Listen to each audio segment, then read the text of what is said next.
Getting lost in the weeds. So this is a discussion of an idea, but I'm going to start with a story. When I was a boy, I loved camping outside. I had been a Boy Scout for a number of years, and I absolutely loved camping. I was a minimalist by nature. I enjoyed just the bare bones of camping, being out in nature and having just a tent and a sleeping bag and really nothing else, really immersing in nature. One time, some friends of the family invited me to go camping with them. And so on the day, I got ready to go, and I had a backpack with a sleeping bag, change of socks, and that's pretty much it. A bottle of water, just the real basic stuff. And then when they pulled up in their van to pick me up, it was packed to the brim with all this stuff. There was everything. There was a grill, there were huge tents, coolers, folding chairs, pool noodles, anything you can imagine. And I was taken aback looking at it, like, what on earth is going on? All of my camping experiences were very, very rugged and basic, just out in nature. So with some misgivings, I got in and we went to the campsite, and it was not in nature. It was essentially a giant parking lot with all these different little camping sections arrayed off a paved road, and the campsites themselves were all next to each other, and they were little like gravel lots, and you would just pitch your tent on a gravel lot in a row of other people pitching tents on a gravel lot. And so for a couple of days we camped like that, and we had grills. There was even running water there, and these giant tents, all this stuff. And during the course of the camping trip, it was just a constant battle with gear and a very arbitrary experience. I did not enjoy it at all. And it was very memorable to me because it was totally different from what I was used to. And I had to ask, what are we doing here? Why are we doing this? Why are we even camping like this? Now, perhaps that's what this family was accustomed to, and that's how they enjoyed camping. But for me, camping was all about wanting to go out and be in nature and to live, sleep under the stars in nature, and that was the whole purpose. And as I got older, I became even more minimalist. After my time in the Army, I don't even take tents with me when I go camping anymore. I'll take a poncho in case it rains, but pretty much just sleep on the ground out in the open. I have a knife, and that's about it. Because the purpose for me is all about being able to experience nature and enjoy the hardships and the little discomforts, and also the beauty and the fun of being in nature in that way.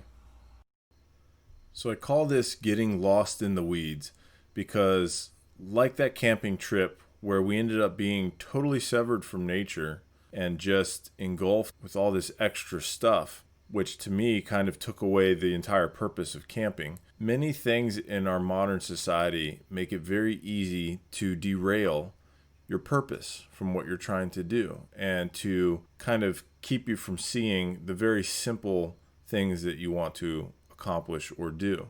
And our society is built in this way. So getting lost in the weeds means basically losing sight of what it is you're trying to do, because there's all these other things going on, and they end up sucking all of your energy and attention into all the things that go with a thing, so that you end up not even really doing the thing itself, or not even focusing on the thing itself, or it's very difficult to do the thing itself. So I think it's important to always focus on the question, what is it you're trying to do? Because you can see how this getting lost in the weeds affects how we do so many things. Our society has certain ways of doing things that we just typically accept without really thinking about, is that the way I want to do it? Take, for example, having a house, buying a house, or building a house.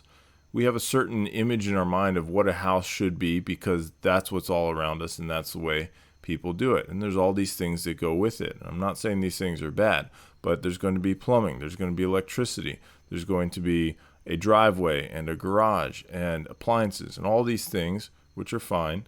and to make a certain type of house. And this house is going to cost a great deal of money, and you're probably going to have to go into debt, significant debt, to get it. And that's the normal way of doing things. But think back to 200 years ago when our ancestors were in this country. If you wanted to build a house, a guy would go up into the woods, he would go up into the land with his axe, he would cut down trees, and he would stack them up, and that was his house. And you have some of these really nice old little cabins. They're very simple. They don't have the appliances and all those things.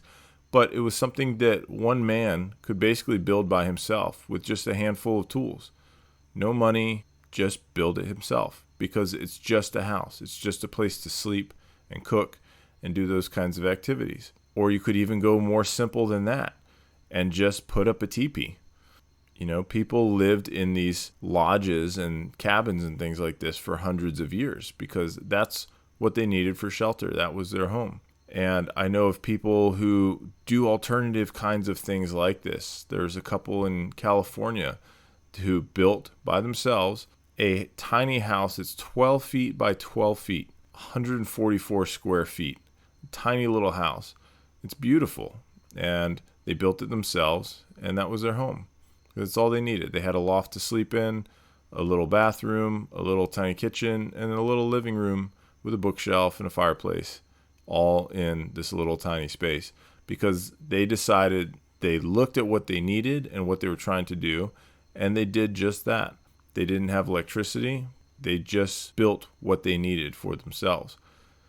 So thinking outside of the box in this way, not getting lost in the weeds of thinking like, if I need shelter, that means I need all this other stuff just because it's normal. That might not necessarily be the case. Or consider growing food. And when we think of that, we think of big farms and all the machinery and stuff like that. There are people like the DeVay's family, again in California, who just live in a regular house with a little yard, and they converted that yard into a farm. They grow all their food on a tiny little plot, all their food, thousands of pounds of food. They just decided that instead of growing grass, we're going to grow food. So they didn't get lost in the weeds. It takes a great deal of work, but they decided we want to grow food. We don't have a farm, but what do we have? We have a yard. And so they did it. That's what I'm talking about. It's focusing on what it is you're trying to accomplish and not getting bogged down into all the other stuff that might go with that just because that's the way it's normally done. There might be a much simpler, much better way to do it. When it comes to classical education, this is very much the approach used. In ancient times, when the Greeks first started this formal system of education, their schools like Plato's Academy or Aristotle's Lyceum, they were essentially just porches. They were meeting places where these scholars would assemble and they would explore things. They would experiment and discuss. And that's all it needs to be. If you have the texts and you have the students, it can be as simple as a campfire out in the woods. And you're just going through it. You're teaching the methods and you're learning methodically. So not getting lost in the weeds of education, of all the other stuff that we like to think that we need. We need all the classrooms. We need all the technology and this, that, and the other, all the things that typically go into it. You can do a classroom just with a handful of people next to a campfire. Now, obviously, you will want some shelter in case you have those rainy days, which you will. But the principle is it can be incredibly simple because learning is simple. Thinking and discussing is simple. If what you're trying to do is learn, if what you're trying to do is educate, then make sure that's always your focus and don't get lost in the weeds and decide not to educate or not to do the things which should be done because of all the other stuff that gets piled on top of that, which might try to prevent you. Look for a simpler way.